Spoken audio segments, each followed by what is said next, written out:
Hey Psych2Goers, welcome back to another installment of one of my favorite topics, narcissism. Narcissists are all about themselves all of the time, and a lot of them will do anything to get a little more attention. Because of this, it can sometimes be difficult being around them. Conversations may turn one-sided, tensions may arise, and you may find yourself the target of their jokes and frustration. So if you don't know what to do when you're spending time with a narcissist, here are 5 things you could try. Number 1. Compliment the narcissist sincerely. Narcissists often believe that they are special. The way they think and do things are second to none. So a way to keep them in a good mood is by inflating that superior feeling. But to do so, you have to be sincere.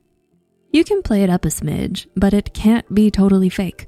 Dr. Grande, a PhD in counselor education and supervision, explains in his video that there are different types of narcissism. Compliments help when you're with someone who presents as a grandiose narcissist. Number 2, don't owe them favors. When someone does something for you, as a courtesy, you usually owe them back a favor. If you're low on money, your friend might pick up the bill for lunch, but the next time you both grab a coffee, you may pay as a thank you for before. Narcissists see this as an opportunity to use this kind gesture against you. How do you stop this from happening? Take favors off the table. Let's say you need someone to pet sit while you're away. If possible, avoid asking the narcissist. If they say yes, this opens the door for them to ask a favor from you. If it's off the table, they have nothing to hold over your head.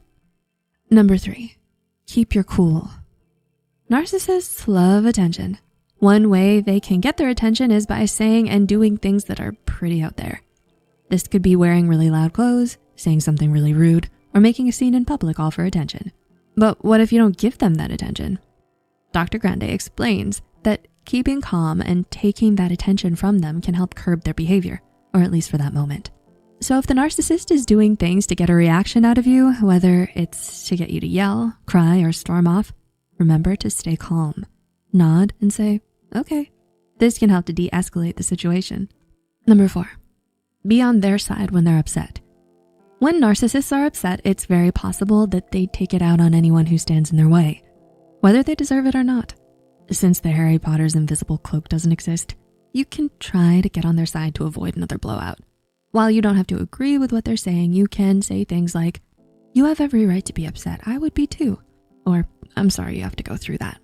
In this way, you can acknowledge their feelings and ease the tension in the room.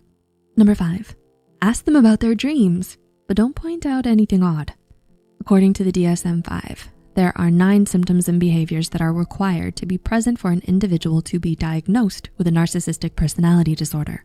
2 of these symptoms are a grandiose sense of self-importance and fantasies.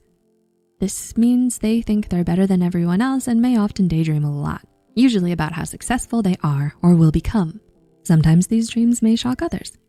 For example, their goal may be to become the new CEO of the company they work for.